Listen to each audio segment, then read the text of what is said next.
ಉಡುಪಿ ಜಿಲ್ಲೆಯ ಮುದರಂಗಡಿಯ ಉದ್ಯಮಿ ಹಾಗೂ ಕಾಂಗ್ರೆಸ್ ಮುಖಂಡ ಡೇವಿಡ್ ಡಿಸೋಜ ಕೊಲೆ ಪ್ರಕರಣಕ್ಕೆ ಸಂಬಂಧಿಸಿ ಮತ್ತಿಬ್ಬರು ಆರೋಪಿಗಳನ್ನು ಪೊಲೀಸರು ಬಂಧಿಸಿದ್ದಾರೆ.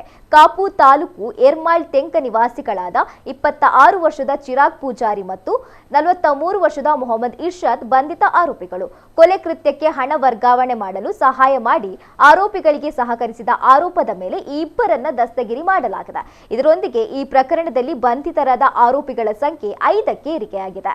ಈ ಪ್ರಕರಣದಲ್ಲಿ ಈಗಾಗಲೇ ಕೊಲೆ ಕೃತ್ಯದಲ್ಲಿ ಭಾಗಿಯಾಗಿದ್ದ 3 ಆರೋಪಿಗಳನ್ನ ಪೊಲೀಸರು ದಸ್ತಗಿರಿ ಮಾಡಿದ್ದರು. ಹೆಚ್ಚಿನ ತನಿಖೆ ನಡೆಸಿದ ವೇಳೆ ಕೃತ್ಯಕ್ಕೆ ಹಣ ವರ್ಗಾವಣೆ ಮಾಡಲು ಸಹಾಯ ಮಾಡಿ ಆರೋಪಿಗಳಿಗೆ ಸಹಕರಿಸಿದ ಇಬ್ಬರ ಪಾತ್ರ ಬೆಳಕಿಗೆ ಬಂದಿತು. ಬಂಧಿತ ಆರೋಪಿಗಳನ್ನ ವಿಚಾರಣೆಗೊಳಪಡಿಸಿ ಪ್ರಕರಣದ ಕುರಿತು ಹೆಚ್ಚಿನ ತನಿಖೆಯನ್ನು ಕೈಗೊಳ್ಳಲಾಗಿದೆ ಎಂದು ಪೊಲೀಸರು ತಿಳಿಸಿದ್ದಾರೆ.